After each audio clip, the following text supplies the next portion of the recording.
Ok, buenas tardes con todos. Nuevamente un gusto estar con ustedes en hoy nuestra última clase del curso de prescripción adquisitiva de dominio. Hoy vamos a tener la exposición sobre el procedimiento judicial y notarial, ¿no? En la clase pasadas tuvimos, en la primera fue la introducción o aspectos generales de la prescripción que resultan aplicables a todos los procedimientos. En la segunda y tercera clase tuvimos el procedimiento administrativo, en la segunda fue respecto a predios rústicos y en la tercera fue predios urbanos. Hoy vamos a, repito, abocarnos a lo que es el procedimiento judicial y notarial.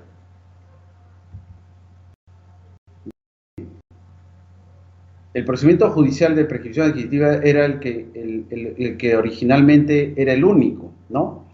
Este era un procedimiento que siempre estuvo dentro de los procedimientos no contenciosos en el Código de Procedimientos Civiles pasado.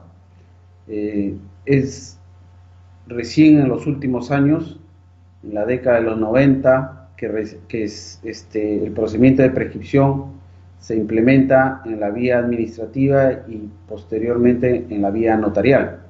¿Ok? Entonces, acá estamos en la madre del cordero, como se podría decir. Bien, el Código Procesal Civil vigente, el texto único ordenado, prevé este procedimiento en el artículo 504. ¿Ok? Está dentro del subcapítulo 2, referido a los procedimientos de título supletorio y rectificación o delimitación de áreas o linderos. ¿Ok? Entonces, estos tres procedimientos tienen el mismo trámite, tienen la misma mecánica.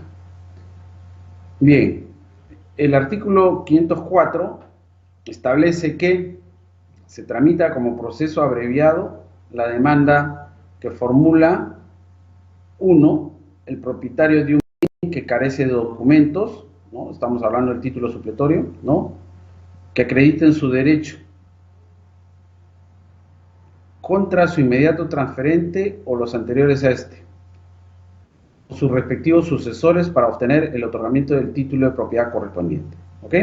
Entonces, este es el procedimiento que está referido a aquel propietario que ha perdido el documento que acredita su derecho. Entonces, debe iniciar un procedimiento de título supletorio.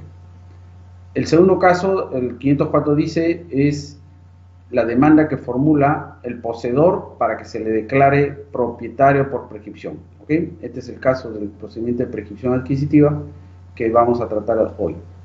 Y finalmente, el inciso 3 indica que es también la demanda que formula el propietario o poseedor para que se rectifiquen el área o los linderos de su predio o para que se limiten estos mediante el deslinde. ¿Ok? Entonces acá hay un procedimiento de rectificación de área o linderos y también el de delimitación o deslinde.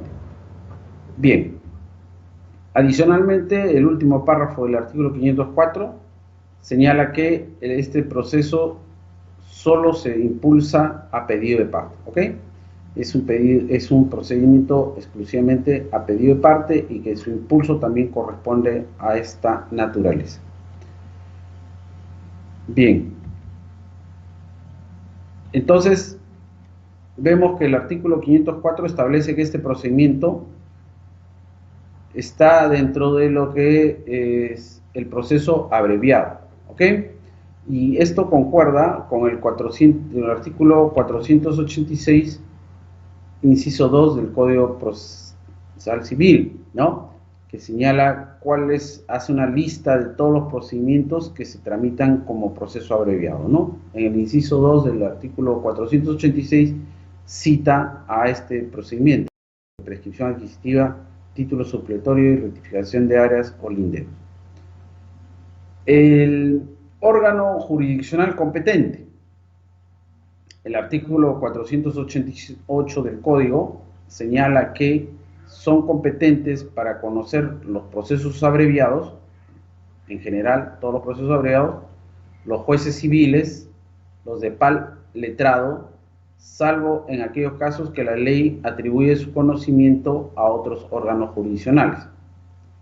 Agrega que los juzgados de paz letrados son competentes cuando la cuantía de la pretensión es mayor de 100 y hasta 500 unidades de referencia procesal. ¿Ok? Y cuando superen este monto, los competentes son los jueces civiles. ¿Ok? Entonces, tenemos establecido la competencia a favor de los jueces civiles y jueces de paz letrados. ¿Ok?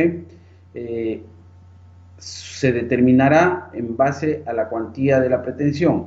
Si es de 100 a 500 unidades, son los juzgados de paz letrados. Y si supera ese monto, ya la competencia les corresponde a los jueces civiles.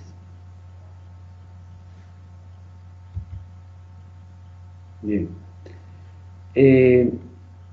Cabe precisar dos temas muy importantes en relación al proceso. Primero que nada, que no procede la reconvención, es decir, la contrademanda, ¿ok? Y esto lo dice claramente el artículo 490 del Código, que dice que es improcedente la reconvención en los asuntos referidos en los incisos 1, 2, 3, 5 y 6 del artículo 486. Como acabamos de decir, en el inciso 2 de este artículo 486 se ubica el procedimiento de prescripción adquisitiva. ¿Ok? Entonces, hay que tener en cuenta eso. No procede la reconvención. ¿Ok?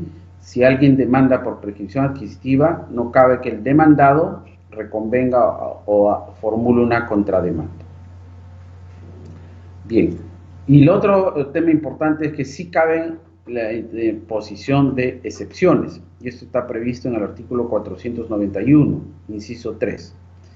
El artículo 491 señala, en realidad establece plazos, ¿no? El artículo 491 establece plazos y indica que los plazos máximos aplicables a este procedimiento son, y empieza a detallarlos. En el inciso 3 habla de 5 días para interponer excepciones o defensas previas, contados desde la notificación de la demanda o de la reconvención.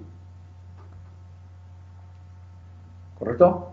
No cabe la reconvención, entonces tiene que ser desde la notificación de la demanda. ¿Ok?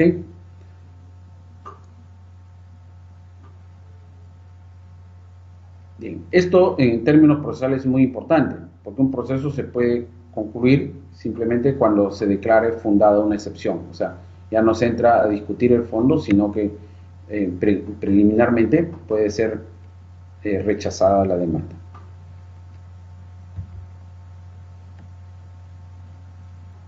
Ahora veamos los requisitos especiales, o sea, los que están previstos en el artículo 505 del Código, ¿no? Para este tipo de proceso de prescripción adquisitiva.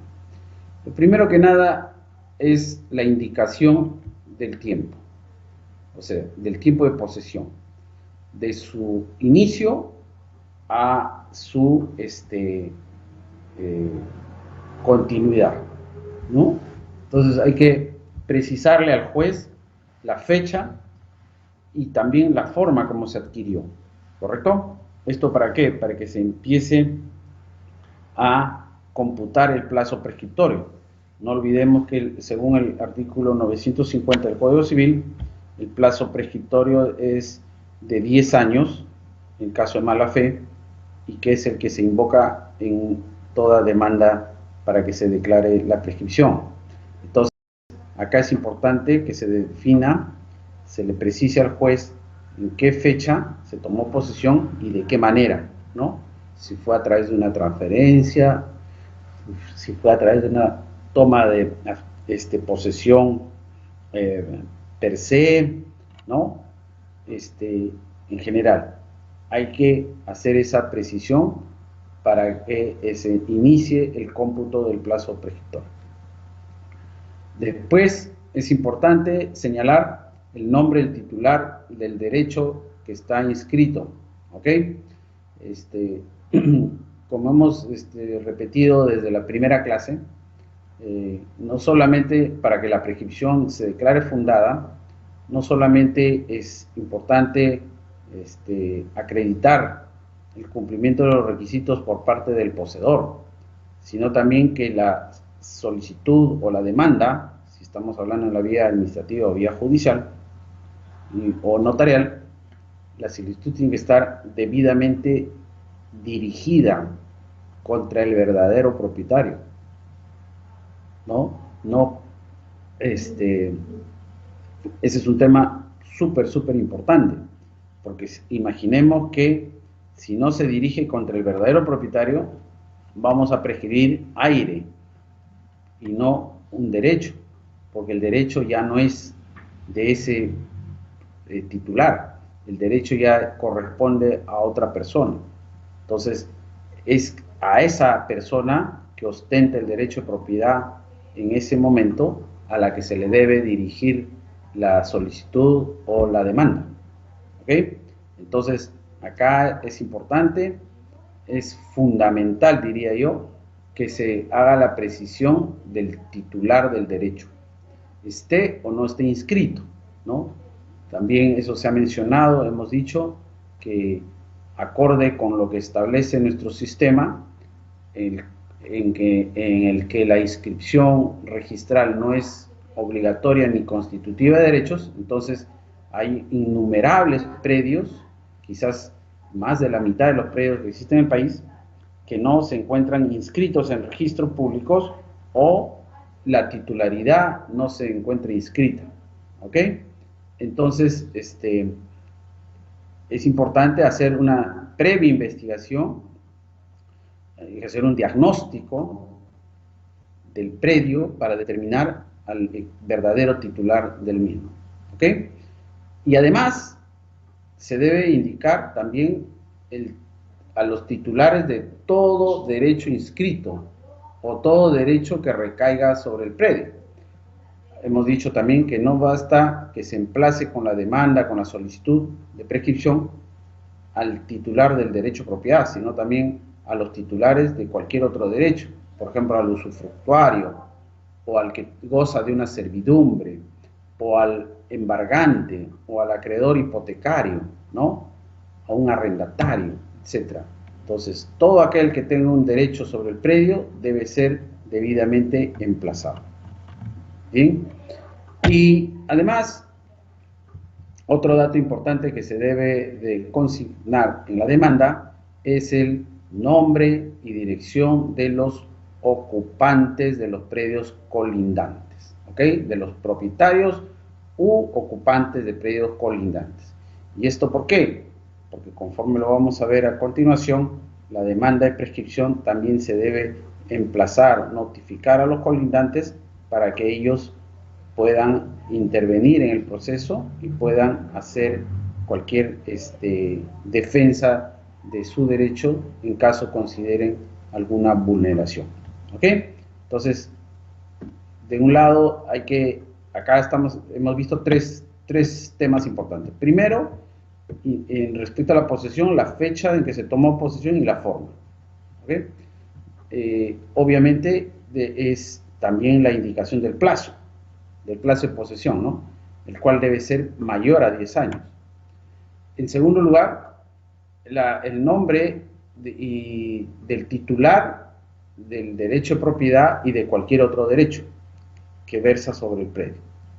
Y en tercer lugar, nombre y dirección de los propietarios u ocupantes de los predios.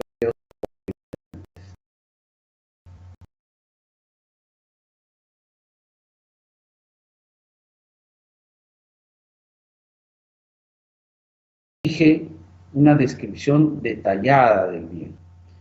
Esto está en una especie de descripción o una memoria descriptiva, ¿ok? Entonces hay que hacer una relación que describa el bien, ¿no? No solamente respecto de su área, sino también de las construcciones que existan sobre el predio, del tipo de construcción, del área construida, así como de cualquier otra predio complementario adicional, como por ejemplo algunas plantaciones, cementeras que hubieran, estamos hablando de predios rústicos, ¿no? Y cualquier otro detalle que sea dentro de la fisonomía física del bien, ¿ok?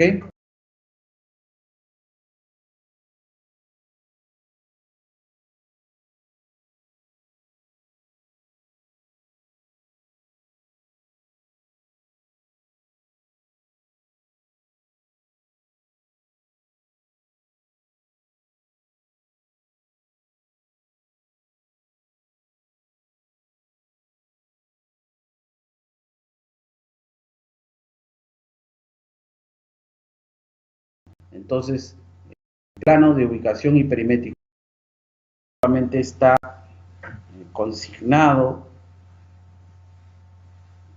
la ubicación del predio, ubicación en el espacio, sino sobre todo su extensión y límites. Por eso estamos hablando de un plano perimétrico, ¿correcto? Y este plano no solamente debe estar suscrito, elaborado por un ingeniero o arquitecto colegiado, ¿no? Porque la ley de creación de los colegios de ingenieros y colegios de arquitectos establece la obligación de que los miembros que van a planos y cualquier otro documento técnico tienen que estar debidamente colegiados y habilitados, ¿ok?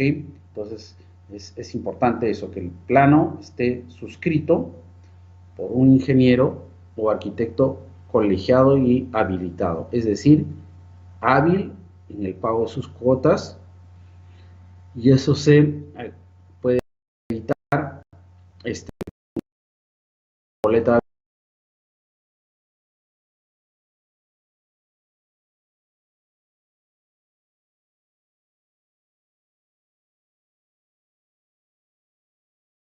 exige para que esté acorde con el plano o con el catastro que tiene a su cargo la municipalidad correspondiente. Según la Ley Orgánica de Municipalidades, las municipalidades, tanto a nivel distrital, sobre todo, como provincial, son las encargadas de llevar el catastro, ¿no? El catastro de todos los predios que se ubican en la jurisdicción. Por lo tanto, ese plano que se presente tiene que estar acorde con el plano catastral que tiene la municipalidad. Caso contrario, la municipalidad no lo va a avisar, ¿no?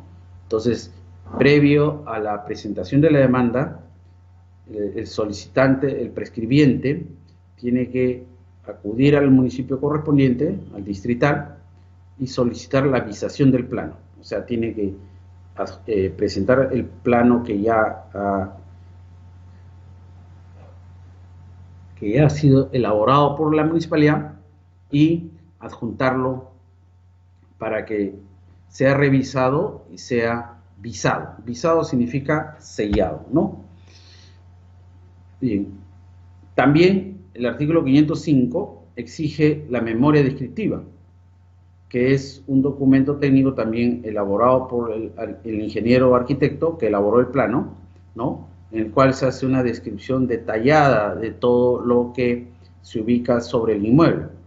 No solamente se precisa el área, sino también sus linderos y, sobre todo, se hace una descripción de las edificaciones que hubiere.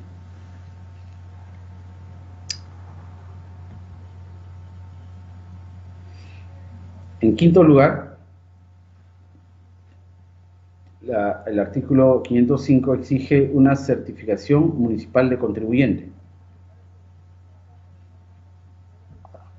Esto es un documento que lo va a emitir la municipalidad distrital correspondiente, en la cual se está pagando el impuesto predial. ¿Ok? Entonces, una vez que una persona empieza a pagar el impuesto predial, se registra como contribuyente del distrito, ¿no? Y ya ingresa al padrón de contribuyentes de ese distrito. Entonces, lo que exige la norma es una certificación de que la persona, el prescribiente, está inscrito en ese padrón, ¿no? Como contribuyente del predio. eso va a dar una idea del plazo de posesión, del plazo prescriptorio, ¿no? Una manera muy buena, idónea para acreditar posesión es pagando impuestos, ¿no? Impuesto predial. Entonces, si uno paga a lo largo de 10 años, está denotando que se ha tenido un plazo de posesión similar, ¿no? El pago del impuesto se constituye en un indicativo, en una especie de acto posesorio. También en el artículo 505 se exige la presentación de recibos de pago del impuesto predial, lo que aclarábamos un momento, ¿no? Pero esto es a solicitud del juez, ¿okay? O sea, no siempre se debe presentar, salvo que el juez lo pida. ¿Y por qué? Porque basta con la certificación municipal de contribuyente. Allí, en ese documento, se indicará desde qué fecha el prescribente está inscrito como contribuyente, ¿no?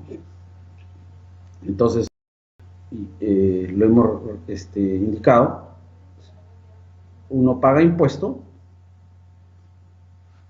y accede a ser considerado como contribuyente, y es a partir de ese momento que puede conseguir una certificación municipal que indique ese plazo, esa fecha.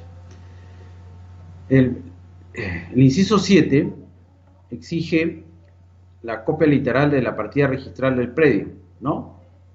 Esto para el caso de los predios inscritos. Y un certificado negativo de búsqueda catastral en el caso que los predios no estén inscritos, ¿ok? Acá lo que se quiere es definir o determinar si el predio está inscrito o no, ¿no? La constancia de que no está inscrito, un predio, lo otorga un certificado negativo de búsqueda catastral que pide el registro público, ¿no? Entonces, cualquier persona puede recurrir a registros públicos, solicitar un certificado de búsqueda catastral, adjuntando el plano del predio, plano de ubicación y plano perimétrico, con coordenadas oficiales, y registros públicos, en base a ese plano, hace una búsqueda y va a determinar si está inscrito o no. En caso que esté inscrito, se indica en qué partida, y en caso que no esté inscrito, también se indica eso, de esa manera. Entonces, en el caso de que el predio no esté inscrito, lo que se debe presentar para acreditar esa falta de inscripción es justamente un certificado negativo, ¿no? Un certificado negativo de búsqueda catastral, en el que registros públicos ha dicho que el predio no se encuentra inscrito. Y en el caso de los predios inscritos, lo que tiene que adjuntarse es la partida registral, ¿no? La copia literal. Esa partida va a indicar no solo el área del predio y sus colindancias, sino sobre todo la historia de dominio. Y va a reflejar al último titular del derecho propiedad, ¿no? O sea, al que consta inscrito en ese momento. Bien. También el código exige una declaración testimonial de 3 a 6 personas, ¿no? O sea, 3 a 6 personas que sean vecinos del predio, ¿no? Porque justamente su condición de vecinos le va a permitir testificar sobre la posesión que viene ejerciendo el prescribente, ¿ok? Entonces, la norma no da un número exacto, sino que indica de 3 a 6, ¿no? Se pueden prestar 3, como 6 o intermedio. Y finalmente, el inciso 9 es el llamado cajón desastre, ¿no? Cualquier otra prueba pertinente, ¿ok? Entonces, debemos entender que las pruebas, las 8 que antes se han detallado, son simplemente numerativas, ¿no? Las más, digamos, relevantes, las más comunes, pero que cabe cualquier otra prueba. Y acá podemos citar, por ejemplo, contratos, ¿no? Contrato de transferencia de posesión, ¿no? Recibos de luz, recibos del servicio de luz, del servicio de agua, ¿no? Del servicio telefónico, ¿no? Que sirven para acreditar que en el predio existía luz, teléfono de tal fecha, y si existe luz, teléfono o cualquier otro servicio, es porque hay una posesión. ¿Okay? Bien, también puede presentarse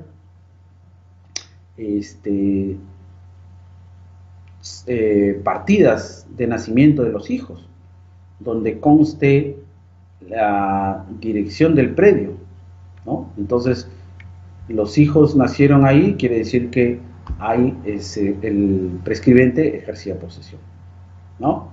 También puede ser recibos de construcción de materiales de construcción, ¿no? Para edificar ahí. No olvidemos que toda prueba que quiera acreditar posesión sobre un predio debe cumplir dos condiciones. Primero, que tiene que estar a nombre del prescribente. Y segundo, tiene que versar sobre lote, ¿no? O sea, cualquier prueba tiene que cumplir estas dos condiciones para que sea una prueba idónea para acreditar la posesión a efectos de una prescripción. Bien, entonces, en este rubro que indica otras pruebas pertinentes, estamos indicando cuáles podrían ser, pero todos esos tienen que ser cumpliendo esas dos condiciones. Uno, que estén a nombre del poseedor, del prescribente, y otro, que estén referidas al predio.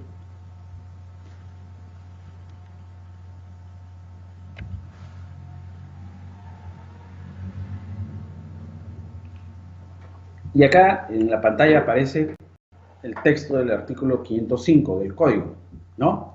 Entonces, dice, además de los dispuestos en los artículos 424 y 425, la demanda debe cumplir con los siguientes requisitos adicionales. En los artículos 424 y 425 son los requisitos para todo tipo de demanda, ¿no?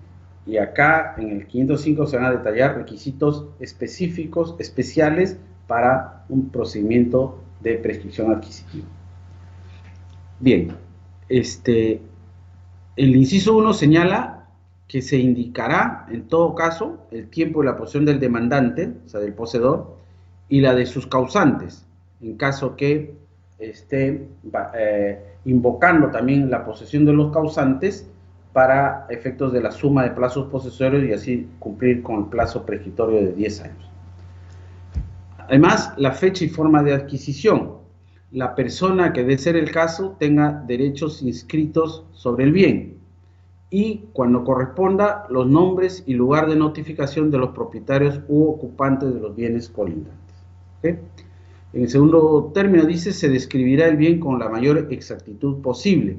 En caso de inmuebles se acompañarán planos de ubicación y perimétricos, así como descripción de las edificaciones existentes, suscritos por ingeniero o arquitecto colegiado, ¿vieron? Perdón.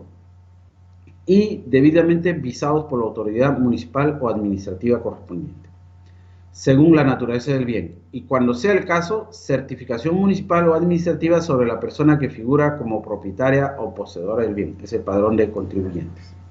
El juez podrá, si lo considera necesario, exigir la presentación de los comprobantes de pago de los tributos que afecten el bien. Lo dijimos.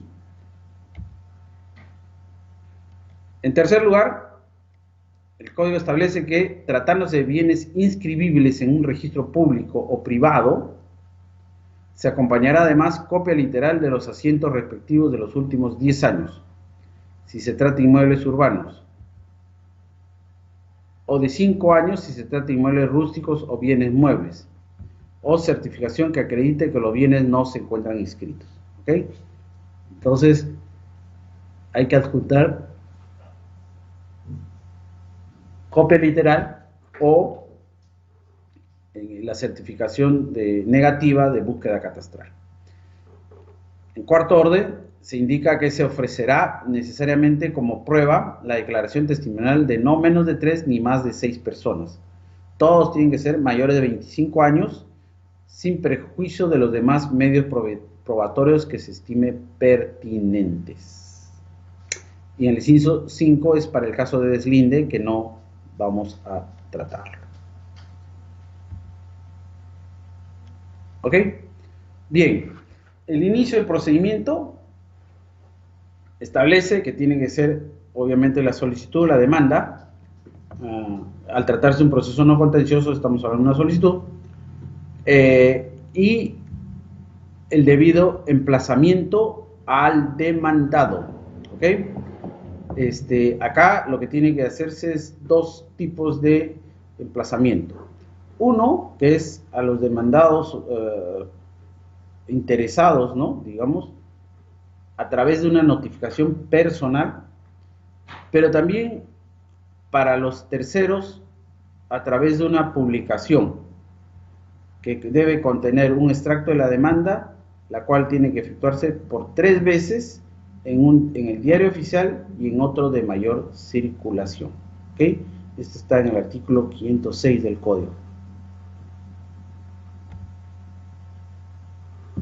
que acá lo tenemos en pantalla.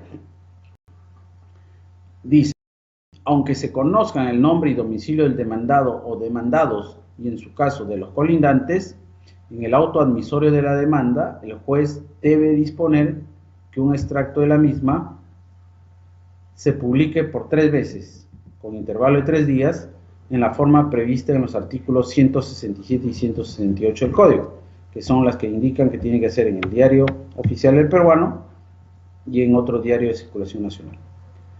En los casos del artículo 435, y siempre que se trate de predios rústicos, se debe efectuar notificación por radiodifusión por 5 días consecutivos, como dispone el artículo 169. ¿Ok? Entonces, en los casos de predios rústicos, además de la notificación personal y la publicación en los diarios, en 2 diarios, se debe también notificar por medios de radio. ¿Ok? Y esto por un plazo de 5 días consecutivos.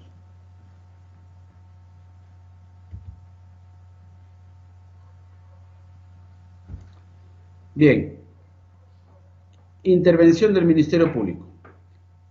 El Código exige que el Ministerio Público intervenga en el caso de rebeldía del demandado, vale decir, cuando el demandado, o sea, el aparente propietario, no se apersonó al procedimiento, ¿no? Entonces, para evitar cualquier indefensión o cualquier acto de mal uso del proceso, se requiere la intervención del Ministerio Público.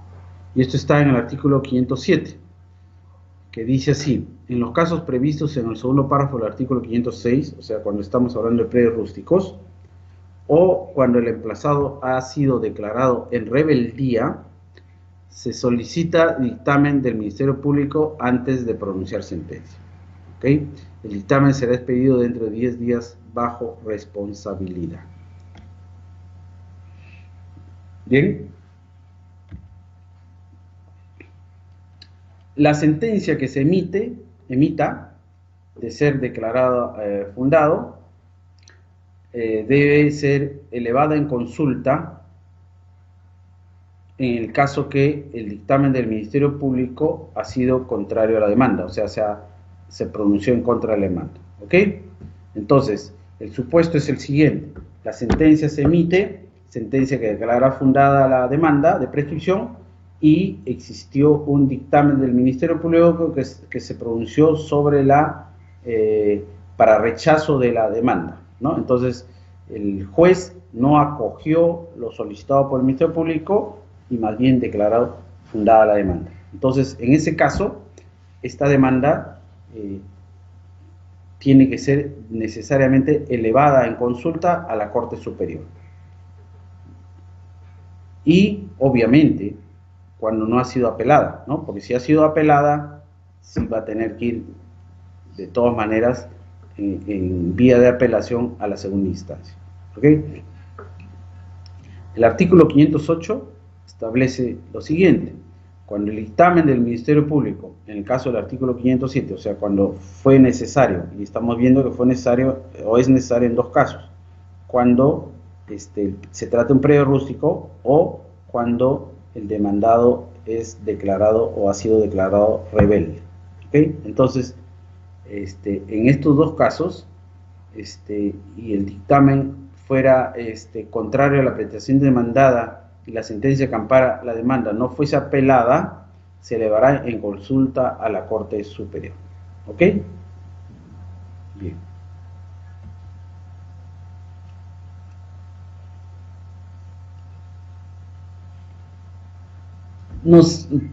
Hasta este momento me gustaría recibir algún tipo de consulta, preguntas sobre este procedimiento de prescripción, pero en todo caso estoy abierto en cualquier momento a absolver cualquier consulta. ¿Ok? Bien, entonces este es a grandes rasgos el procedimiento judicial de prescripción, que como dije era el procedimiento único que existía, ¿no? Antes de que se aperture la vía procedimental, administrativa y notarial para la prescripción adquisitiva. ¿Ok? Entonces, hoy le hemos revisado a grandes rasgos el procedimiento, los requisitos, habida cuenta que ya todo lo que es concerniente a los requisitos mismos de la prescripción en relación a la posesión ya han sido tratados ampliamente en las clases anteriores. Bien, entonces vamos a ver ahora el procedimiento en la vía notarial. ¿Ok?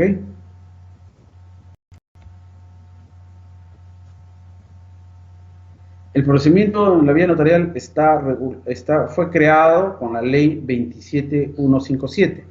Esta ley, que es la ley de regularización de edificaciones, fue promulgada en julio del año 99. ¿Ok? Y acá se establece un procedimiento notarial de saneamiento de titulación para regularización de edificaciones. O sea, no solamente era para la prescripción, sino varios otros procedimientos que implicaban un saneamiento de la titulación y aplicable para edificios, o sea, para predios que contaran con construcciones. Entonces estamos hablando de departamentos, condominios, quintas, galerías comerciales y demás unidades inmobiliarias de propiedad exclusiva. ¿Okay? En el artículo 21 de esta ley 27157 es donde se establece el procedimiento de prescripción adquisitiva de dominio. Y dice así, artículo 21, la prescripción adquisitiva a la que se refiere el presente título es declarada notarialmente a solicitud del interesado y para ello se debe seguir el mismo proceso a que se refiere el artículo 504 y siguientes del Código Procesal Civil, en lo que sea aplicable, de acuerdo a lo previsto en el artículo 5 de la presente ley. ¿Ok? Entonces, este es, digamos, el artículo 21, el que establece el procedimiento notarial en la vía no contenciosa. ¿Ok?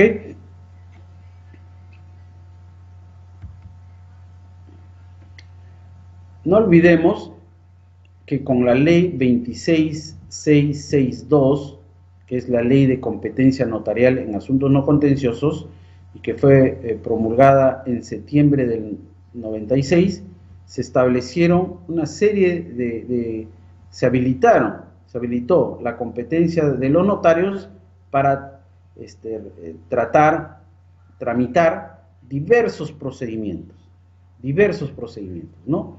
Que hoy continúan, ¿no? Pero procedimientos que no eran contenciosos, ¿no? O sea, procedimientos que son, que no constituyen una litis y por lo tanto que pueden ser tramitados en el ámbito notarial, ¿ok? Sin embargo, esta ley, perdón, la ley 26662, no contemplaba el procedimiento de prescripción adquisitiva de dominio, ¿no? Sino otros. Es con la ley 27333, que fue promulgada en julio del 2000, y que es una ley complementaria a la ley de competencia notarial, se incluye dentro de esa competencia notarial a la prescripción adquisitiva de dominio. Y esto se debió a que en el año 99 se promulgó pues la ley 27157, que fue la que hemos visto hace un instante. Esta, la 27157, ¿correcto? ¿No? En julio del 99. Entonces, en julio del 99 se regula el procedimiento de prescripción de adquisitiva de dominio a nivel notarial. Entonces, como la ley de competencia notarial ya estaba vigente desde el año 96, entonces, a efectos de concordar lo dispuesto por la ley 27157, es que en el año 2000, en julio del 2000, se promulga la ley 27333, donde incorpora como un procedimiento más notarial a la prescripción adquisitiva de dominio. ¿Ok? Entonces, en el artículo 5 de esta ley 27333 se establece el trámite notarial de prescripción adquisitiva de dominio. Dice: el procedimiento de declaración de propiedad por prescripción adquisitiva de dominio, previsto en el artículo 21 de la ley 27157, la que acabamos de ver, se tramitará exclusivamente ante el notario de la provincia en donde se ubica el inmueble. ¿Ok? Ojo con eso. Verificándose el cumplimiento de los requisitos establecidos en el primer párrafo del artículo 950 del Código Civil. Segundo, ojo. Y de acuerdo al trámite siguiente. ¿Ok? Entonces, acá ya se desarrolla un poco más ampliamente lo dispuesto por la ley 27157 del artículo 21, ¿no? Señalándose que el trámite notarial se realiza ante el notario de la provincia, ¿ok? Donde se ubica el inmueble. Entonces, no cabe, si el inmueble está ubicado en Trujillo, que se siga el procedimiento acá con un notario de Lima, ¿no? Porque no tiene competencia por jurisdicción, ¿no? La competencia entonces es del notario que reside o que tiene su despacho notarial en la provincia donde se ubica el inmueble. ¿Ya? Ese es punto muy importante. Y segundo, que se deben de cumplir los requisitos establecidos en el primer párrafo del artículo 950 del Código Civil. ¿Y cuáles son los requisitos que están en este primer párrafo del 950? Son pues posesión pública, pacífica, continua, como propietario y por el plazo de 10 años. ¿Okay? Son 5 requisitos que están en el primer párrafo. En el segundo párrafo del artículo 950 están previsto la prescripción corta, ¿no? Esa de buena fe, donde se exige buena fe y justo título. ¿Ok? Esos requisitos no son aplicables. ¿Ok? Acá lo que se va a regular es la prescripción larga, la ordinaria, la de 10 años. ¿Ok? Entonces, son dos temas muy importantes.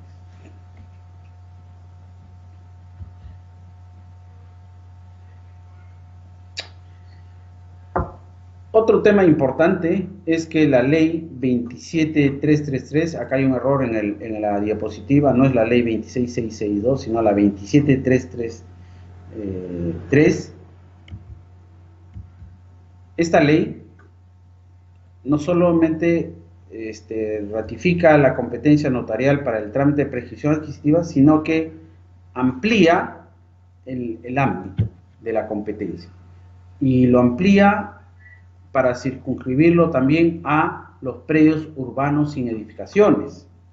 No olvidemos que la ley 27157, en cuyo artículo 21 se crea la competencia notarial para la prescripción adquisitiva, esta ley, la 27157, era una ley para regulación de edificaciones.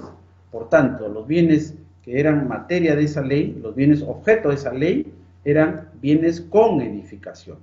¿no? Y ahí detallaba departamentos, quintas, condominios, etcétera, ¿no? Donde había propiedad individual y propiedad común. No, eso fue al inicio. Con la ley 27333 se establece también que la prescripción notarial puede versar sobre predios sin edificaciones, pero tienen que ser urbanos. O sea, siempre manteniendo el ámbito urbano. Predio urbano que no tenga edificación, o sea, predio, lo que se denomina predios vacíos o pelados. El artículo 5 de esta ley 27333, en el inciso K, establece que el presente trámite comprende también a la declaración de prescripción adquisitiva de dominio de terrenos ubicados en zonas urbanas que no cuenten con edificaciones. ¿Ok? Entonces, ya el ámbito notarial, de la competencia notarial, ya no se va a circunscribir únicamente a predios con edificaciones, ¿no? Como era originalmente en un inicio, con la ley 27157, sino que a partir del año 2000, con la ley 27333, también los notarios pueden tramitar procedimientos de prescripción de predios urbanos sin edificaciones, ¿okay? Predios urbanos vacíos. Bien, esta ley, la 27157, ha sido reglamentada y el texto único de su reglamento fue aprobado por el Decreto Supremo 035/2006 vigente. ¿Ok? Entonces, ese es el reglamento que vamos a seguidamente a detallarlo.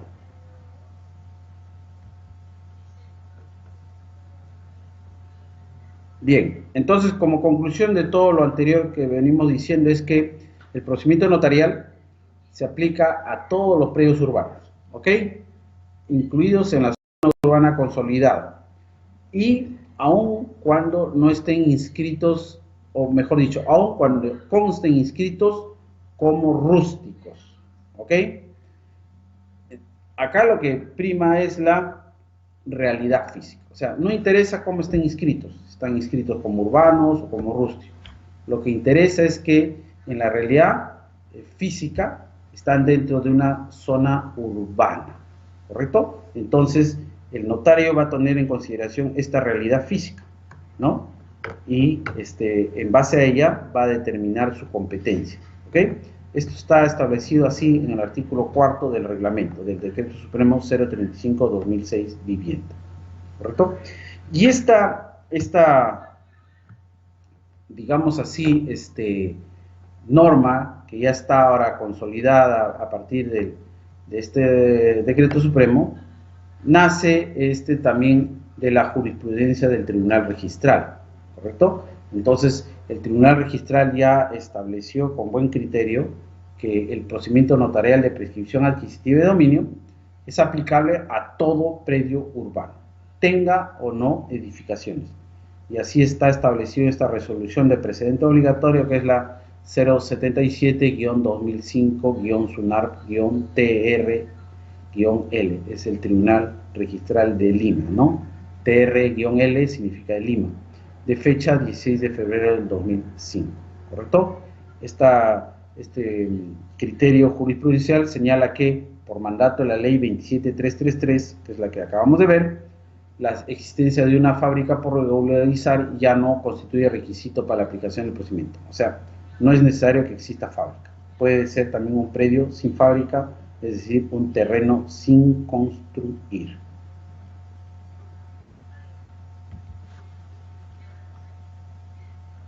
Bien, entonces, el procedimiento notarial es un procedimiento no contencioso, ¿ok?, seguido contra el propietario y los titulares de otros derechos. ¿Okay? En esto es similar a los procedimientos que se han venido describiendo, ¿no? El procedimiento judicial como el procedimientos administrativos. La prescripción es una regla, va a ser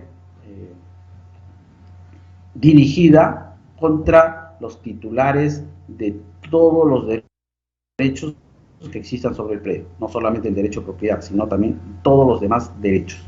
¿Ok? Los requisitos que establece el procedimiento y que están previstos en el artículo 39 del reglamento son los siguientes. Primero, la presentación de una solicitud. Esto en concordancia con lo que está establecido de que tiene que ser un procedimiento a solicitud de parte, ¿correcto? Entonces hay que presentar una solicitud. El contenido de esta solicitud es el siguiente. Igual que en el proceso judicial, hay que señalar tiempo de posesión, o sea, plazo prescriptorio. Se entiende que tiene que ser un plazo mayor a 10 años, ¿no? Porque si no, no hay adquisición por prescripción, ¿ok? Tiene que indicarse la fecha en que se tomó posesión y la forma, ¿correcto? Entonces, idéntico con el proceso judicial, ¿correcto?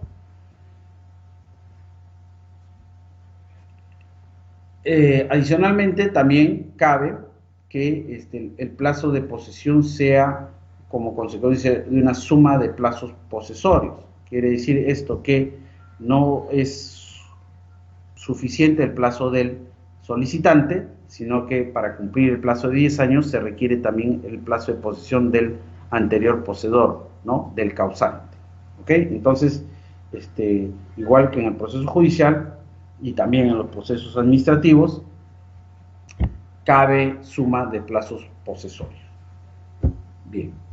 En segundo lugar, hay que detallar el nombre y domicilio del inmediato transferente, o los anteriores o sus sucesores.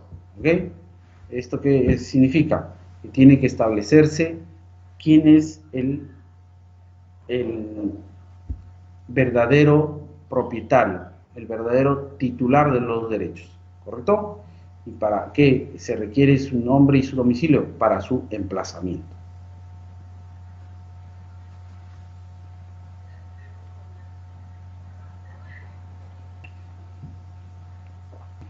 Bien, en tercer lugar, tiene que señalarse en la solicitud el nombre y domicilio de los colindantes.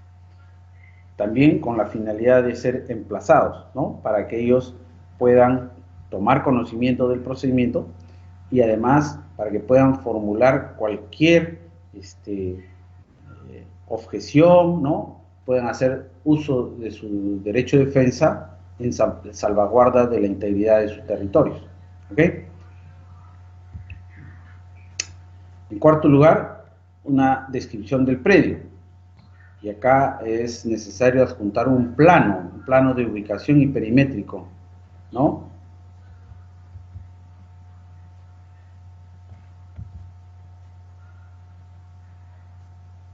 ¿Correcto? También, igual que en el proceso judicial, plano de ubicación y perimétrico y de edificaciones, obviamente cuando existiera, ¿no? Si no hay edificaciones, no es necesario un plano de edificaciones. Además, se debe tener en cuenta que todos estos planos tienen que estar con las especificaciones técnicas correctas, vale decir, con coordenadas UTM, en el datum oficial, etcétera, etcétera. También se exige la certificación municipal sobre la persona que figura como titular del predio, o sea, aquel que es contribuyente del predio en los archivos de la municipalidad, ¿no? Lo mismo que en el proceso judicial. Certificación municipal sobre la persona que figura como titular del predio. Y el titular del predio va a ser el titular catastral, ¿no? El registro de contribuyentes. Luego, la certificación de falta de inscripción del predio. Esto es, en otras palabras, un certificado negativo de búsqueda catastral, ¿no? Dijimos hace un momento que cuando una persona quiere saber si un predio está o no está inscrito, acude a las oficinas de registros públicos y solicita un certificado de búsqueda catastral, así se denomina. Se hace un pago y se debe adjuntar el plano, un plano en coordenadas UTM, ¿no? ¿Para qué? Para que en base a ese plano el personal los profesionales de catastro de registros públicos hagan la búsqueda correspondiente y determinen si está o no está inscrito dicho predio. ¿Ok? Entonces, en el caso que no esté inscrito, o mejor, al revés, en el caso que el predio esté inscrito, saldrá un certificado, digamos así, positivo, donde se indique en qué partida consta inscrito el predio. Y puede ser una o más partidas.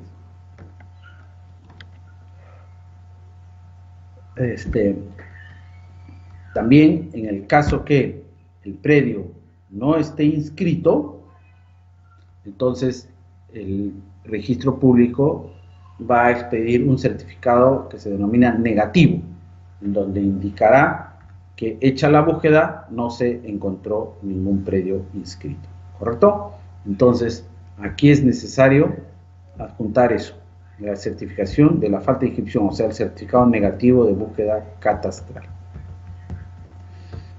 Otro requisito que se exige es la declaración testimonial de 3 a 6 personas mayores de 25 años, ¿no?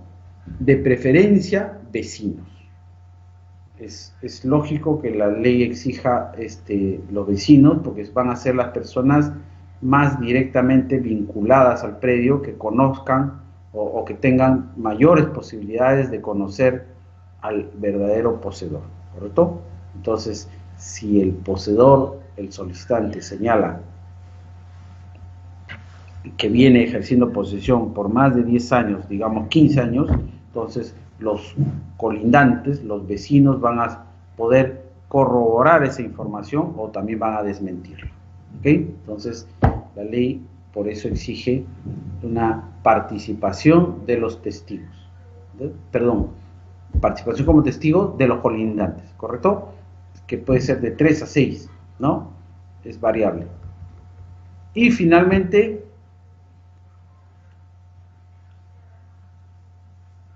el cajón desastre, o sea, todas las otras pruebas que se puedan considerar idóneas para acreditar la posesión sobre el predio. Habíamos mencionado unas pruebas, por ejemplo, los recibos de los servicios básicos del predio, recibos de luz, recibos de agua, recibos de teléfono, ¿no? De internet, cualquier otro. Pues alguna constancia de ser miembro de alguna asociación de la vecindad, ¿no? De la asociación, del grupo organizado de pobladores de la zona, qué sé yo, algo que vincule al poseedor con el predio, ¿no? También dijimos las partidas de nacimiento de los hijos, ¿no? Y cualquier otro documento que tenga dos condiciones. Una, que esté a nombre del poseedor, del usucapiente, y dos, que en el recibo, en el documento, aparezca el domicilio del predio, o sea, que esté referido al predio. ¿Ok? Entonces, cualquier prueba que tenga esas dos condiciones será idónea. Listo. Ahora, también no olvidemos que estas pruebas tienen que acreditar posesión por 10 años, ¿no? Entonces, no basta con el dicho en la solicitud donde dijimos que se debe indicar la fecha de ingreso a poseer, no basta. Es un dato importante, sí, pero eso tiene que ser acreditado, corroborado con algún otro documento, ¿no? Tampoco dijimos es necesario presentar documentos, pruebas de todo el tiempo que uno ha venido ejerciendo posesión, porque para eso existe una presunción que nos favorece, que favorece al poseedor, que es la presunción de la posesión intermedia, ¿no? Aquella que establece, que está en el Código Civil, que establece que si uno acredita que poseyó en un tiempo anterior y en el tiempo actual, se entiende que poseyó en el tiempo intermedio. ¿Ok? Entonces, esa presunción favorece para acreditar por todo el plazo posesorio. ¿Correcto? También otro tema que debe tenerse siempre presente es que las pruebas tienen que estar referidas o orientadas a acreditar cada uno de los requisitos de posesión. Y esos son 4. Posesión continua, posesión pacífica, posesión continua, pacífica, pública y como propietario. ¿Ok? Entonces, y también hemos dicho que esas 4 condiciones, esos 4 requisitos tienen que ser cumplidos en forma conjunta. No basta que sean cumplidos 3 y uno a medias o uno no se acredite, no, tienen que estar acreditados los 4. Y vamos a ver a propósito de eso en el pleno casatorio, el segundo pleno casatorio, que justamente la primera instancia y también la segunda desestiman la demanda porque consideraban que no se había cumplido con uno. Había los otros 3, pero faltaba cumplimiento de un requisito. Entonces, por eso desestiman. ¿Ok? Entonces, importantísimo, que los 4 requisitos, posesión continua, pacífica, pública y como propietario, tienen que ser cumplidos en forma conjunta. Desde el primer día que empieza a computarse el plazo prescriptorio, ¿no? Los 10 años, el primer día, desde ese primer día. Si el primer día no existe uno de los requisitos, entonces el plazo no empezó a computarse, no empezó. Recién cuando se cumplan en forma conjunta los 4 requisitos, recién empieza a computarse el plazo. Pero además, ese plazo conjunto tiene que cumplirse a lo largo del plazo de 10 años. Creo que hay una consulta, una pregunta. A ver, adelante.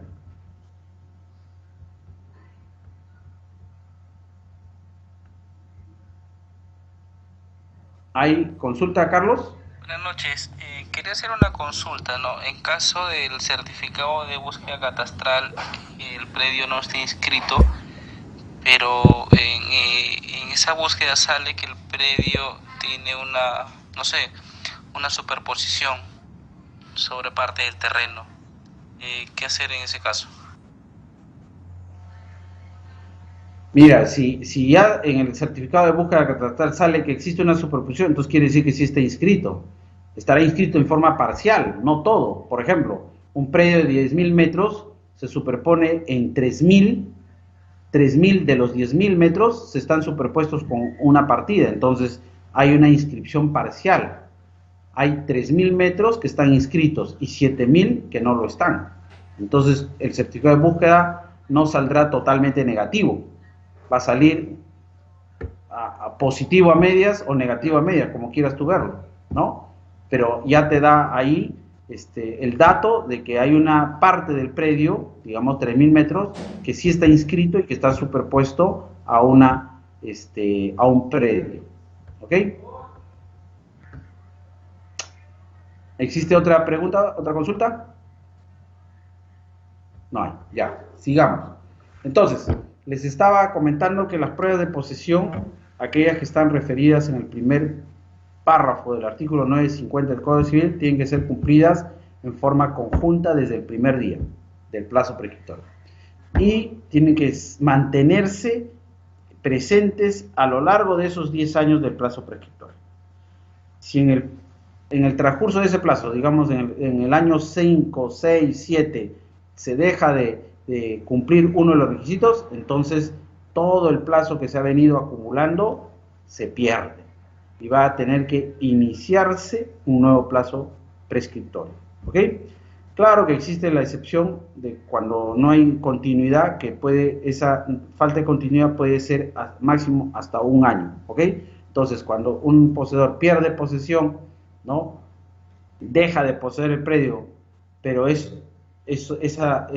digamos, ese lapso no excede el año, no hay problema, se asume que continuó poseyendo. O sea, no hay una pérdida de todo el plazo poseedor. Pero ojo, ese lapso intermedio no puede ser mayor de un año. Y también hemos visto el caso que pierde la posesión, pero por intermedio de una sentencia judicial se le restituye esa posesión. Entonces también, en ese caso, se entiende que no hubo interrupción de la posesión, sino que al restituírsele judicialmente ya se considera una posesión continua. ¿Ok? Entonces, es importante tener esto presente. Esto aplica para todos los procedimientos prescriptorios, tanto los que se inician en la vía judicial, como lo de la vía notarial y en la vía administrativa. ¿Ok? Acá vamos a tener un minuto de pausa y yo estoy en regreso inmediatamente.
Ya estamos nuevamente de vuelta. Continuemos.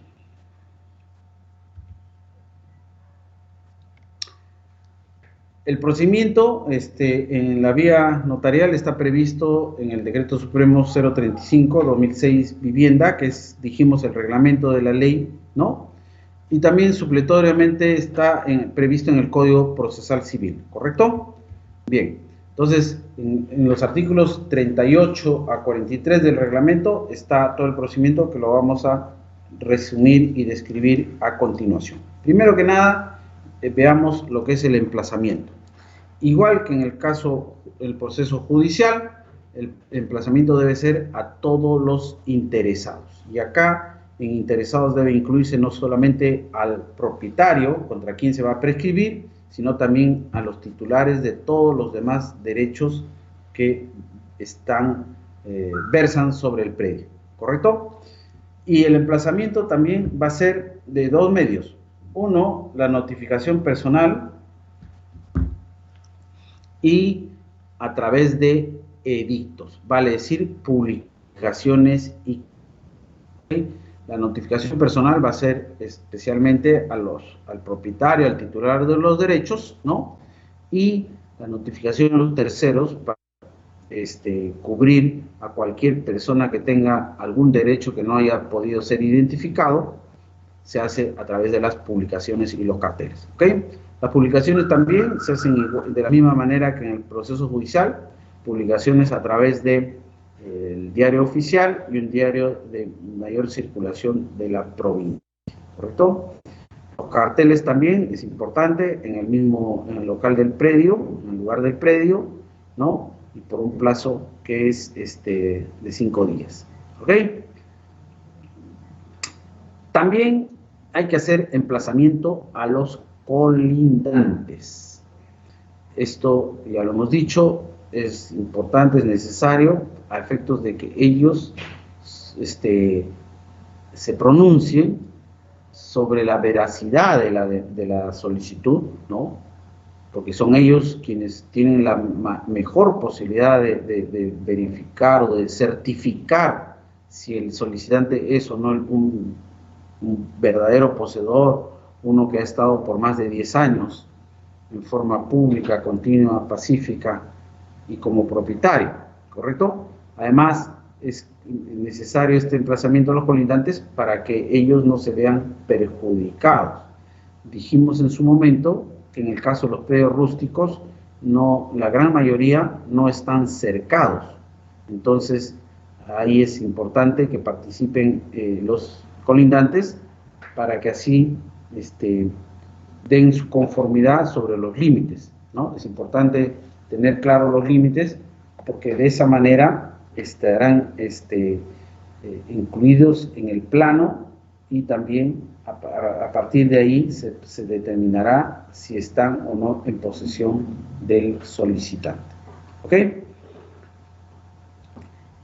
También es otro tema importante que el emplazamiento se haga a la Superintendencia de Bienes Nacionales o a los gobiernos regionales que tengan las funciones transferidas de administración de los predios estatales, ¿no? En caso de los predios no inscritos. Fíjense, en el caso de los predios no inscritos.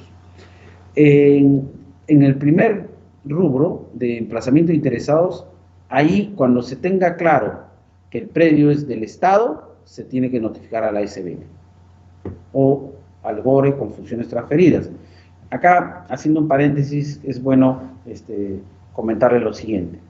El ente competente para la administración de los bienes del Estado es la Superintendencia de Bienes Nacionales, ¿correcto?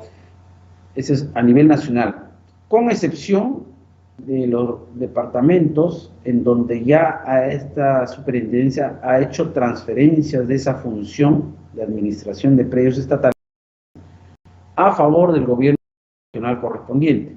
Entonces, a la fecha existen algunos gobiernos regionales con funciones transferidas, como por ejemplo Tumbes, La Libertad, San Martín, Amazonas, ¿no? Arequipa, en donde ya ellos, y Tacna me parece, donde estos gobiernos regionales ya cumplen con esa función. Entonces, similar a la SBN. Entonces, en el caso del predio estatal que esté ubicado en algún departamento donde ya el GORE tenga las funciones transferidas, el emplazamiento tendrá que ser a ellos o a la SBN. Eso, primer punto. Pero también hay una serie de predios, ¿correcto? Entonces, ahí, ¿a quién se debe notificar? ¿A quién se debe emplazar? ¿No? Hemos dicho que para definir si un predio está inscrito o no, se tiene que obtener un certificado de búsqueda catastral, que tiene que salir negativo o positivo. Si es negativo, es un predio no inscrito. ¿Ok? Entonces, en el caso de predio no inscrito, el solicitante recurre al notario y le dice: señor notario, este predio no está inscrito, yo estoy ejerciendo posesión en este predio por más de 10 años. Yo quiero prescribir. Y yo he hecho la búsqueda catastral en registro público y salió negativo. ¿Eso qué significa? Que este predio que yo vengo poseyendo no está inscrito en registros. ¿Correcto? Entonces, ¿a quién se debe emplazar? La norma establece que se tiene que emplazar, en el caso de predios no inscritos, necesariamente a la SBN o al gobierno regional con funciones transferidas que exista en la jurisdicción. ¿Ok? Entonces, por ejemplo, si el predio está ubicado en Chiclayo, yo tendré que, y es un predio no inscrito, yo tendré que notificar, el notario tiene que notificar al gobierno regional de Lambayeque, no a la SBN. ¿Por qué? Porque ya la SBN le hizo transferencia de funciones. Otro caso, por ejemplo, Arequipa, ¿a quién debo notificar? Al gobierno regional de Arequipa. ¿Por qué? Porque la SBN ya le transfirió las funciones. Pero digamos, en el departamento de Ica, el predio está en el departamento de Ica, ¿a quién se debe notificar? A la SB. Porque ahí la SBN aún no ha hecho transferencia de funciones al gobierno regional de Ica. Otro caso, el predio está en Huancayo, mi tierra. Entonces, ahí ¿a quién se tiene que notificar? A la SB. ¿Ok? Entonces, este es un tema muy importante y que da lugar muchas veces a nulidades posteriores porque no se emplazó bien. ¿Y por qué en el caso de predios no inscritos se debe emplazar a la SBN o al GORE con funciones transferidas? ¿Cuál es la razón? ¿Cuál es la justificación? La justificación está en la ley 29151, que es la ley de creación de la SBN del Sistema Nacional de Bienes Estatales. ¿Ok? Ahí existe un artículo que establece que son predios del Estado, así entiendan bien, son predios del Estado todos aquellos que no son de ningún particular ni de comunidades campesinas. ¿Ok? Campesinas o nativas. Entonces, todo lo que es de propiedad de un particular o lo que es propiedad de una comunidad campesina está dentro de ese ámbito. Pero lo que no está dentro de ese ámbito se entiende que es del Estado. Entonces, el territorio del país se dividirá en tres partes. Una parte que es predios de propiedad privada. Otra parte está constituida por predios o tierras de las comunidades campesinas y nativas, pueblos originarios. Y otra parte de los predios del Estado. ¿Y cuáles son los predios del Estado? De dos tipos. Los que son inscritos o están titulados a nombre del Estado o de una entidad estatal, y todos los demás predios no inscritos que no son propiedad ni de particulares, ni de comunidades campesinas, nativas, ni pueblos originarios. ¿Ok? Entonces, en virtud de ese artículo de la ley 29151, todos los predios que no están inscritos se presumen, se asumen que son del Estado.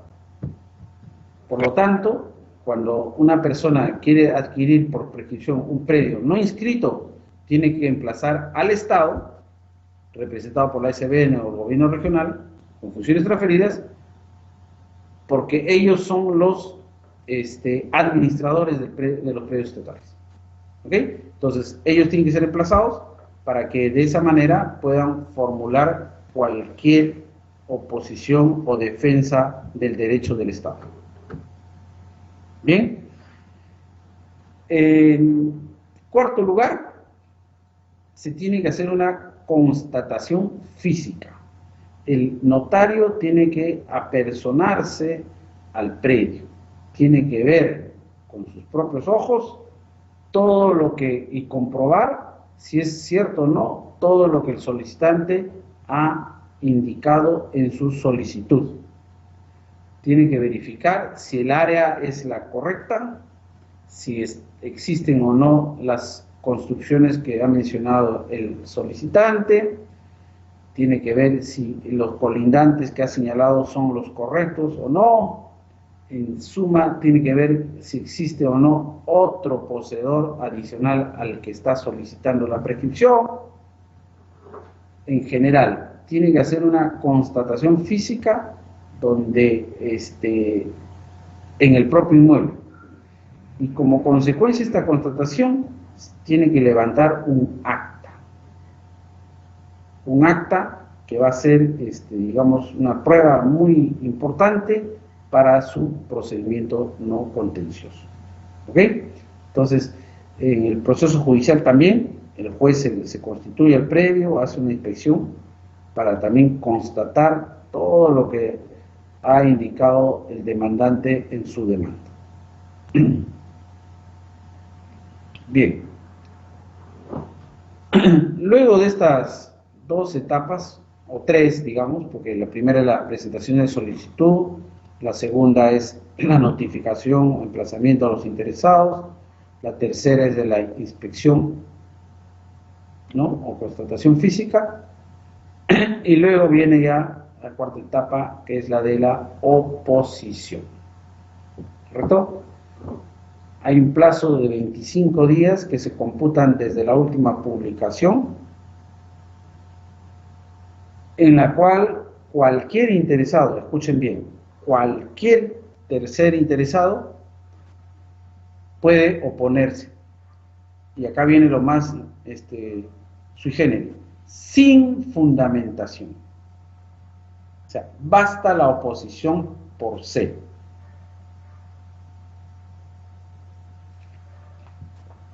¿Y esto por qué? ¿Por qué no se exige fundamentación? Porque la naturaleza de estos procedimientos que están a cargo de los notarios es que sean no contenciosos, o sea, donde no hay litis. Y siendo esto así, no tiene ningún fundamento, ninguna lógica que el opositor haga una fundamentación de su oposición. ¿Por qué razón? Porque el notario no va a poder resolver, en vista que ya se convirtió en un asunto litigioso, contencioso. Entonces, basta la presentación de una oposición para que el juzgado, perdón, el notario, deje de conocer. El tema se convierte, el caso se convierte en un contencioso, hay una litis de por medio y esa litis le corresponde resolver a la vía judicial. Por eso que no se exige la fundamentación, porque el notario, ¿qué va a hacer con la fundamentación? No va a resolver, no está en tus competencias resolver, porque es un tema litigioso. ¿Ok? Entonces lo único que hace el notario es suspende el procedimiento en el estado que está, que es ese, ¿no? Y acto seguido debe remitir lo actuado al juzgado civil de turno. ¿Correcto? Entonces, ahí, cuando el juzgado civil de turno tome competencia, ahí es donde el opositor tendrá que sustentar, fundamentar su oposición con argumentos de hecho y de derecho. Y el juez de la causa ya resolverá a favor de la prescripción o a favor del opositor. ¿Ok? Entonces, hay una oposición que no requiere fundamentación, puede ser expedida dentro del plazo de 25 días e inclusive puede pasarse de ese plazo, pero no, o sea, mejor dicho, ese plazo puede extenderse hasta que se emite el acta notarial. En otras palabras, el opositor puede oponerse hasta antes de que se emita el acta notarial, que es el que va a declarar la prescripción, ¿correcto? Entonces, pese a que vencieron los 25 días, todavía, digamos, en forma excepcional, el tercero podría oponerse hasta antes de que se emita el acta notarial, ¿correcto? Entonces, una persona se opone el día 26 o el día 27, el notario debería admitir esa oposición. No podría decir, se rechaza su oposición porque ya se venció el plazo de los 25 días, porque estaría negando una realidad, que es que hay una litis, hay un tercero que se opone. Y por lo tanto, ya el procedimiento dejó de ser no contencioso, ya es contencioso, existe una litis que tiene que ser resuelta en la vía judicial correspondiente. ¿Ok?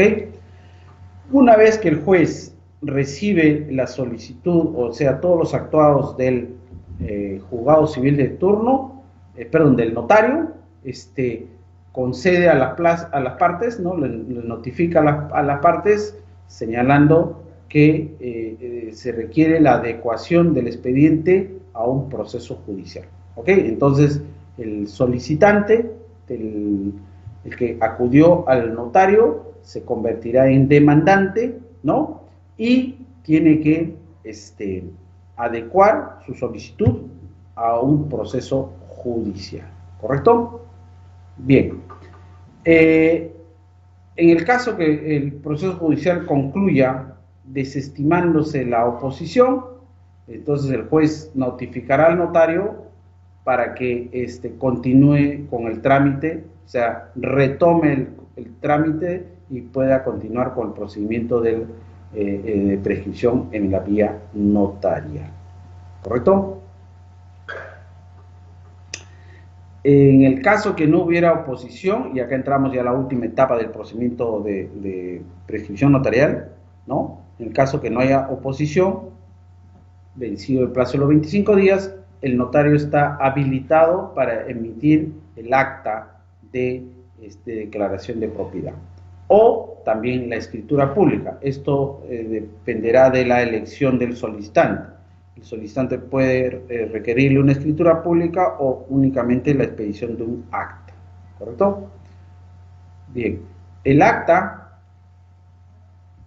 que emita el notario va a declarar, en caso que se verifique el cumplimiento de los requisitos, va a declarar la prescripción adquisitiva a favor del solicitante. Esa acta, acompañada del plano cuando corresponda, cuando se trate de una independización, tendrá mérito suficiente para su inscripción en registros públicos, para que se inscriba el derecho de propiedad del solicitante y para que se cancele la inscripción del anterior propietario.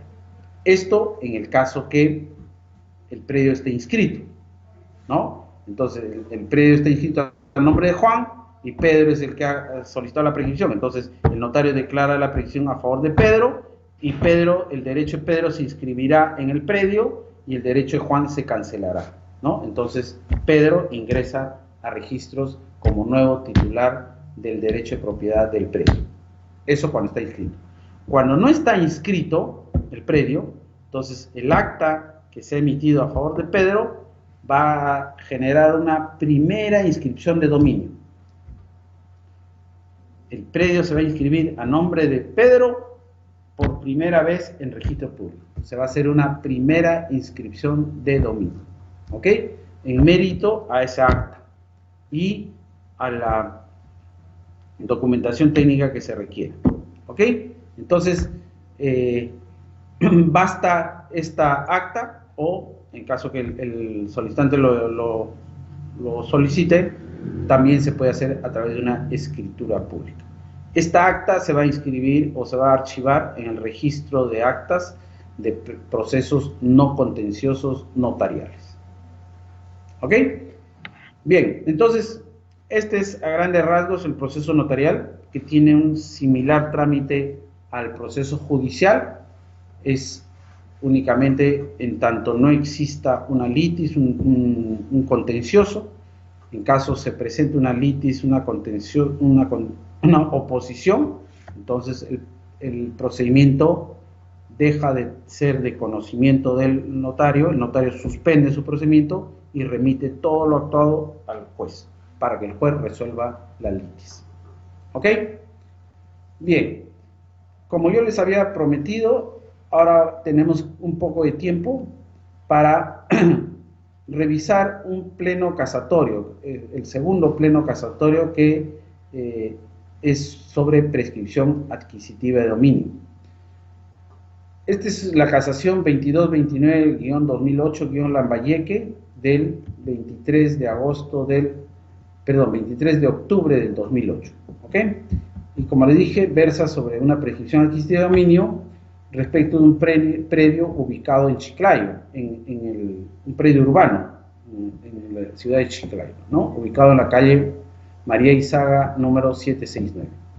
Y el área del predio es bien pequeña, es 31 metros.50, ¿no? Miren, imaginen todo un pleno casatorio por un predio tan pequeñito, pero el caso lo ameritaba. Los demandantes de la prescripción son dos hermanos, el señor Rafael Yuncor y su hija, Gladys Yuncor Moloche, ¿ok? Padre e hija.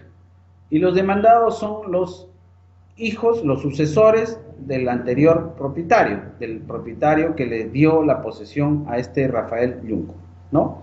Son los hermanos Cepeda Villarreal, ¿ok? Bien, la demanda sostiene que el señor Yuncor ingresó a poseer en 1943 en base a una entrega que le hizo la anterior propietaria, María Izaga de Pardo, que ha fallecido, ¿no? En pago de los servicios laborales prestados. Miren, ojo con este, es en pago de los servicios laborales prestados. No es para que se preste un servicio laboral, sino es en pago de los servicios laborales ya prestados, ¿correcto? O sea, en vez de pagarle en dinero, digamos, los beneficios laborales, ¿no? La compensación, tiempo de servicio, qué sé yo, ella le paga con ese terreno. Entonces, desde esa fecha, desde 1943, el demandante hizo posesión, ahí nacieron sus hijos, ¿no? Es una posesión que él indica, la realizó como propietario en forma continua, pacífica y de buena fe. ¿Ok? Además señala que las personas que aparecen como titulares registrales, vale decir, los herederos de esta María Izaga, nunca ejercieron posesión. La demanda fue contestada en estos términos, que señalan los demandados que el demandante conocen que el bien tiene propietario y por tanto carecen de justo título. Indican que los demandantes ocuparán el bien en calidad de arrendatarios, o sea, desvirtúan su condición de poseedores plenos como propietarios, no, dice que ocupan en calidad de arrendatarios. Tercero, agrega que son actuales propietarios por ser descendientes de doña María Izaga de Pardo y que en tal condición han seguido un proceso judicial de rectificación de área. También indican que siguieron contra los demandantes un proceso judicial de desalojo por falta de pago en 1998, el cual concluyó con una conciliación extrajudicial al haber cancelado recibos hasta julio del 2001. ¿Correcto? Entonces, en este proceso, los demandantes que habrían reconocido su condición de arrendatarios porque cancelaron recibos de arrendamiento hasta julio del 2001. ¿Ok? El juzgado de primera instancia emite sentencia en junio del 2006. Miren cuánto tiempo se demoró.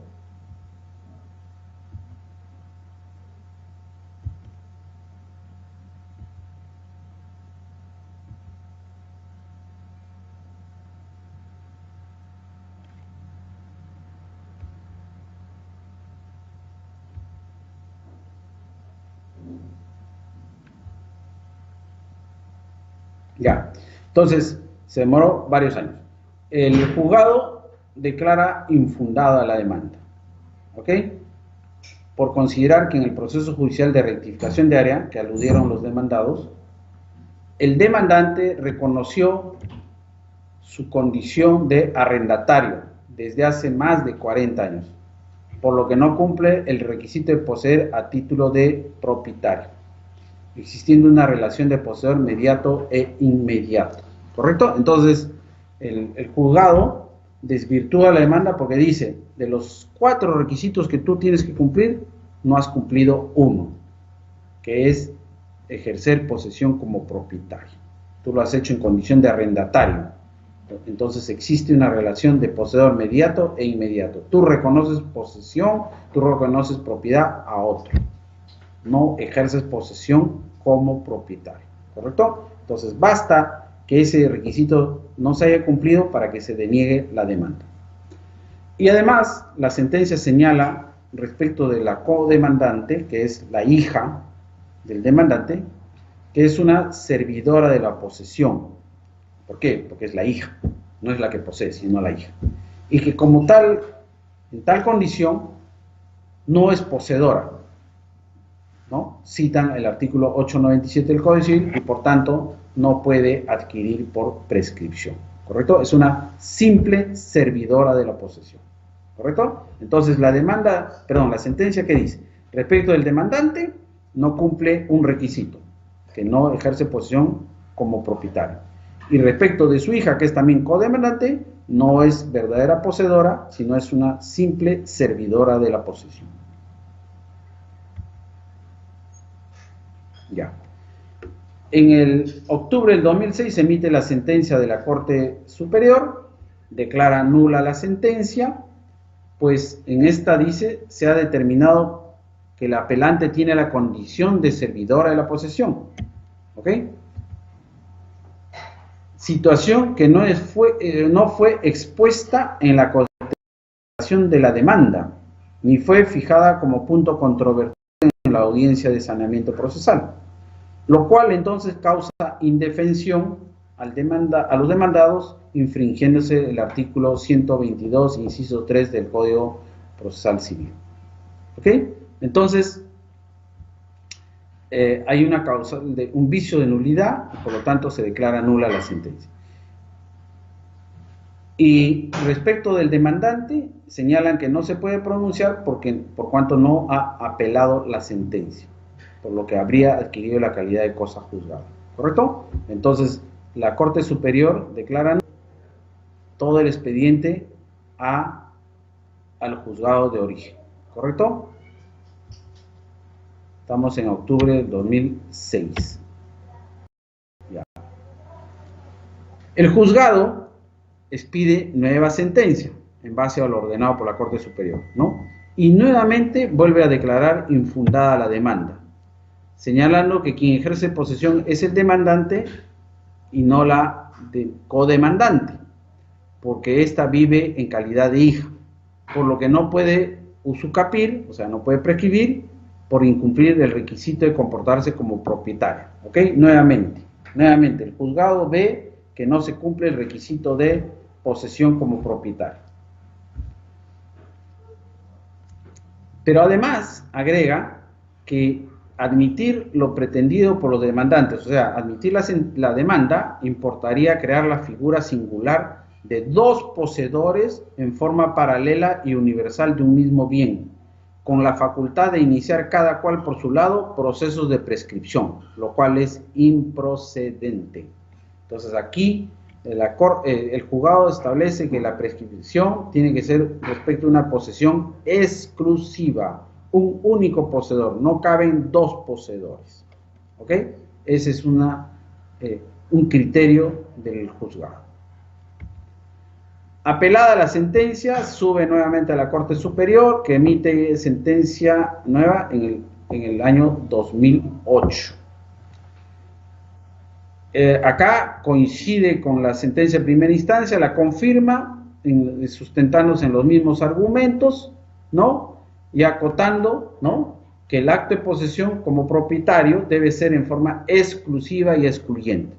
No puede ocurrir en paralelo otro acto de posesión, también como copropietario del codemandante. ¿Ok? Y se basan en un pronunciamiento de la Corte Suprema en una casación que fue dada en el año 2000, la casación 3140, en la cual indicó que en base al artículo 950 del Código Civil se adquiere por prescripción cuando la posesión es exclusiva y como propietario. Por lo que cuando hay posesión compartida con otra persona, resulta evidente que no hay posesión exclusiva. ¿Ok?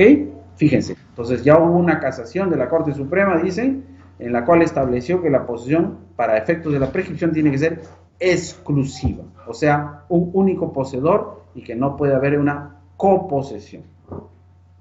Fíjense. Continuamos. Los demandantes formulan casación, señalando que la Corte y el juzgado, porque ambos han coincidido, han interpretado erróneamente el artículo 950 del Código Civil, al crear un requisito no previsto, que es de la posesión exclusiva, ya que esta norma no excluye el derecho a prescribir al coposeedor. ¿Ok? Además, señalan que se ha inaplicado el artículo 899 del Código Civil, que regula la figura de la coposesión y representa la fuente legitimadora del derecho de la... ¿Ok? Entonces, este es el argumento que se formuló en el recurso de casación. ¿no? Que el artículo 950 no exige la posesión exclusiva, ¿correcto? Y que se ha inaplicado el artículo 892 que regula la figura de la coposesión. Bien. Entonces, la Corte Suprema debe resolver la casación y para lo cual debe pronunciarse sobre 3 aspectos. Primero, si ambos demandantes tienen la misma condición de poseedores, igual grado. Y segundo, determinar el título en mérito al cual los demandantes ejercen la posesión. Tercero, definir si los demandantes tienen la condición de litis consortes necesarios.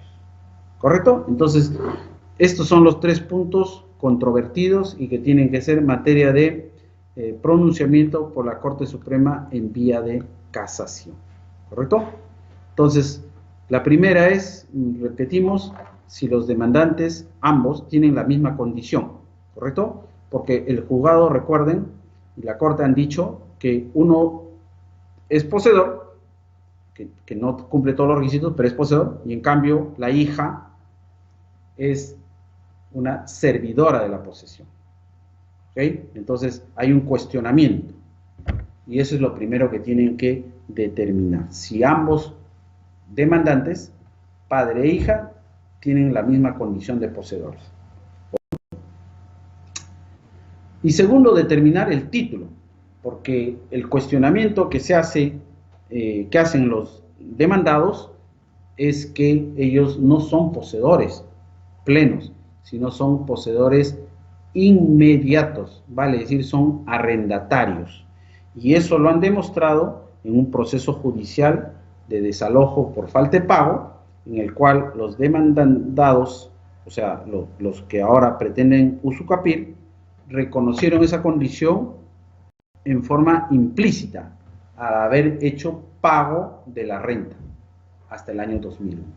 ¿Ok? Entonces, hay un reconocimiento a nivel judicial de que tenían la condición de arrendatarios hasta el año 2001. ¿Ok? Entonces, ese es otro aspecto que la Corte tiene que dilucidar. ¿Cuál es el título que los demandantes tienen para ejercer la posesión? O sea, ¿a título de qué? ¿A título de arrendatarios o a título de poseedores plenos? Ajá. ¿Cuál es el título que tienen para poseer? Y finalmente, en tercer lugar, tienen que definir si tienen o no la condición de litis consorte necesarios. O sea, litis consorte necesario es un término procesal que es si los dos pueden concurrir en la misma condición para interponer una acción. Bien. Luego de un amplio debate, emite el fallo, la Corte Suprema resuelve la casación y resuelven en el sentido que declaran infundado el recurso de casación. ¿Ok? Y establecen como doctrina jurisprudencial vinculante, por eso que es un pleno casatorio civil, establece como doctrina jurisprudencial vinculante la correcta interpretación al artículo 950, que es que nada obsta, o sea, nada impide a que dos o más personas como poseedoras homogéneos puedan usucapir, o sea, puedan prescribir, puesto que en el caso que sea amparada su pretensión, van a devenir en copropietarios, o sea, van a adquirir el predio en condición de copropietarios.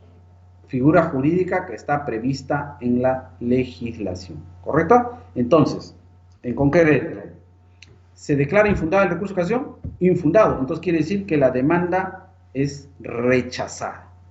O sea, la Corte Suprema coincide con la primera y segunda instancia en el sentido que los demandantes no han acreditado los requisitos para adquirir por prescripción. ¿Y por qué razón? Seguramente la razón más de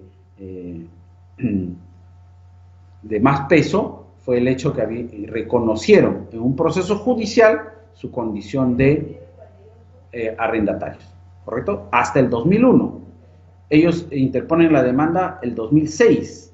Entonces quiere decir que si ellos dejaron de ser arrendatarios el 2001, que empezaron el 2002 a ejercer posesión ya como propietarios, no les alcanza el plazo prescriptorio, porque 2002, entonces quiere decir que el plazo prescriptorio lo hubieran cumplido el 2012, pero ellos iniciaron su demanda en 2006. ¿Okay? Entonces, a esa fecha, a la presentación de la demanda, solamente tenían 4 años. ¿Okay? Entonces, por esas condiciones es que se rechaza la demanda. Pero eso no quiere decir que la Corte Suprema se pronuncie sobre un tema que era controvertido y que fue uno de los argumentos para desestimar la demanda, tanto en primera como segunda instancia. Era la posesión exigida, si era o no exclusiva. Y ellos dicen, claro, que el artículo 950 en ningún momento, y eso lo hemos visto nosotros en detalle, en ningún momento el artículo 950 del Código Civil exige la posesión exclusiva. Y por tanto, cabe que la posesión sea ejercida por 2 o más poseedores, que en ese caso se convierten en coposeedores, figura que está prevista en el artículo 899 del Código Civil. Entonces, si existe coposesión, ambos o todos los coposeedores pueden prescribir. Y una vez que prescriban, se van a convertir ¿en qué? En copropietarios, que también es una figura prevista en el Código Civil. Entonces, no hay ningún impedimento desde el punto de vista legal en que 2 o más personas que ejercen posesión en forma conjunta, cumpliendo los 4 requisitos por el plazo de 10 años, logren adquirir por prescripción. Y en ese caso se convertirán en copropietarios. ¿Ok?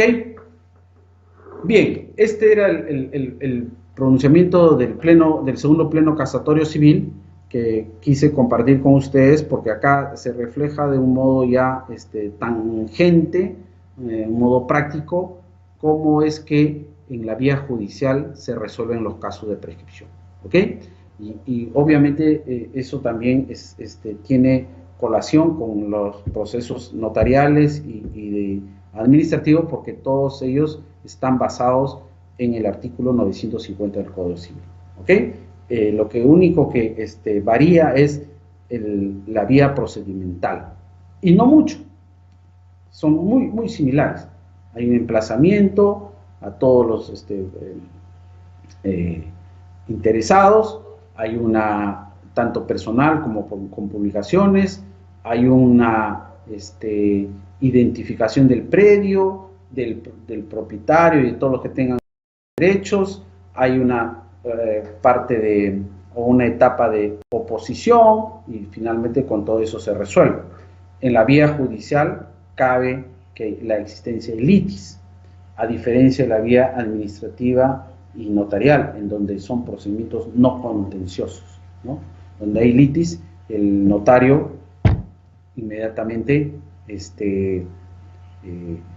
suspende su procedimiento y lo envía al Poder Judicial. En cambio, perdón, me equivoqué, dije mal, en el caso administrativo sí cabe oposición.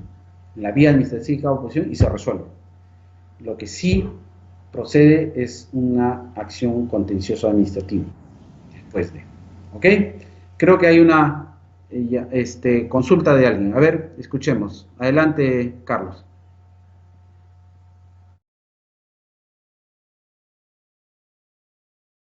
Listo, entonces creo que con esto ya damos por concluido el curso.